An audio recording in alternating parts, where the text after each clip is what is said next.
Et si je te disais que chaque jour, sans le vouloir, tu brises un peu le cœur de ton chien, pas avec des cris, pas avec l'indifférence volontaire, mais avec ces petits gestes anodins que tu fais sans y penser. Un silence trop long, un regard oublié, un plus tard prononcé sans mesurer son poids. Tu crois qu'il comprend, tu crois qu'il s'habitue, mais non, ce que tu appelles routine, pour lui c'est un vide. Un vide avec ton odeur, ton absence, ton silence. Et chaque fois que tu passes sans le voir, chaque fois que tu pars sans un mot, quelque chose en lui se referme. Pas d'un coup, pas violemment, mais lentement, comme une lumière qui s'éteint sans bruit. Tu veux savoir à quel moment exact ce vide commence à le blesser ? Tu vas le découvrir, mais je te préviens, ce que tu vas entendre va te rester. Les chiens ne savent pas faire semblant. Leur amour n'a pas de filtre. Quand ils t'aiment avec chaque fibre, chaque respiration, chaque battement. Et c'est pour ça que les petites blessures comptent, parce que dans leur monde, il n'y a pas de détails. Un départ sans explication, un ton sec, un regard fuyant, une main qui ne s'arrête plus sur leur tête. Pour toi, c'est rien. Pour lui, c'est tout un langage qu'il lit sans erreur. Son monde tourne autour du tien, mais quand ton monde tourne ailleurs, il perd son axe. Et dans ce déséquilibre, il se tait, il n'exige rien, il attend, toujours. Parce que c'est tout ce qu'il sait faire. Attendre ton retour, ton regard, ta présence. Mais à force d'attendre sans réponse, l'amour devient fatigue. Et la fatigue devient silence. Tu ne le remarques pas parce qu'il t'aime trop pour te le reprocher, mais ce silence-là, c'est une douleur qu'il garde pour ne pas te blesser. Imagine, tu rentres le soir, fatigué, distrait, le monde t'a vidé. Lui, il t'attend depuis des heures. Il a compté les bruits, reniflé la porte, espéré le moindre écho de tes pas. Quand enfin la clé tourne, son cœur bondit, ses oreilles se dressent, sa queue s'agite, son monde s'allume. Et toi, tu passes, tu poses tes clés, ton sac, ton téléphone, sans même le regarder. Il s'avance prudent, joyeux, il t'offre son amour et tu lui offres ton absence. Ce moment si bref pour toi et pour lui une éternité suspendue, un « je t'aime » qui tombe dans le vide. Mais il ne dit rien, il ne crie pas parce qu'il t'aime plus qu'il ne se protège. Alors il s'allonge doucement, il soupire et il attend encore. Pas pour jouer, pas pour manger, mais pour exister dans ton regard.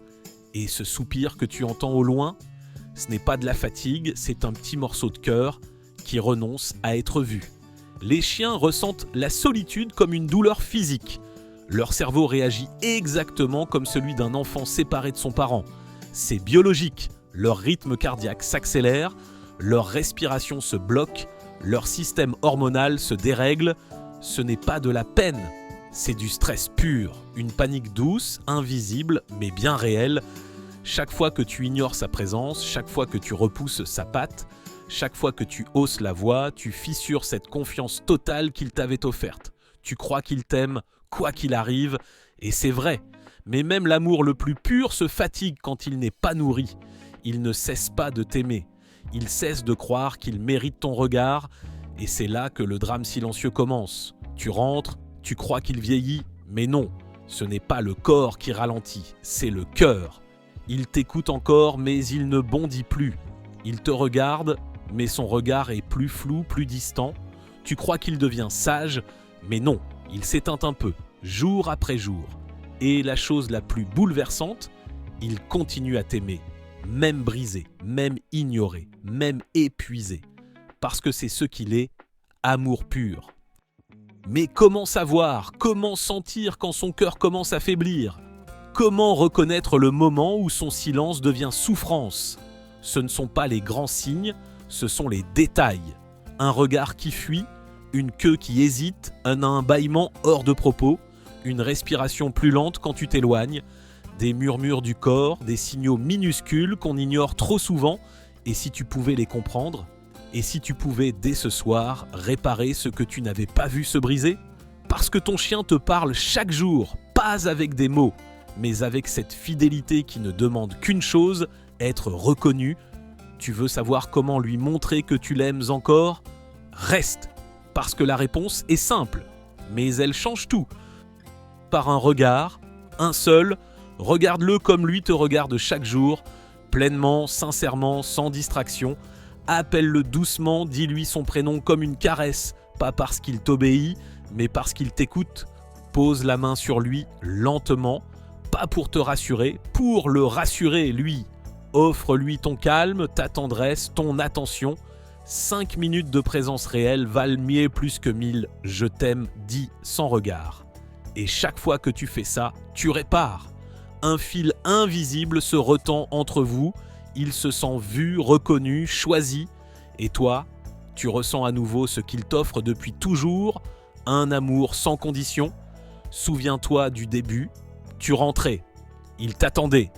Tu passais sans le voir. Ce soir, fais autrement. Quand la clé tournera dans la porte, arrête-toi, avant même d'enlever tes chaussures. Regarde-le, juste ça. Regarde-le comme si c'était la première fois et dis-lui, sans mots peut-être, mais avec tout ton cœur, je te vois, je suis là parce que tu ne fais pas partie de sa vie. Tu es sa vie. Et aimer un chien, ce n'est pas être parfait, c'est être présent, conscient, vivant avec lui, pas à côté de lui. Et quand tu le fais, tu découvres la plus belle vérité du monde, qu'un cœur de chien, même brisé 1000 fois, bat toujours pour toi, tant que tu apprends à l'écouter. Et si tu veux apprendre à entendre encore mieux ce langage silencieux, à comprendre tout ce que ton chien ne peut pas te dire, abonne-toi. Parce qu'ici, on apprend à écouter le cœur des chiens, un battement à la fois.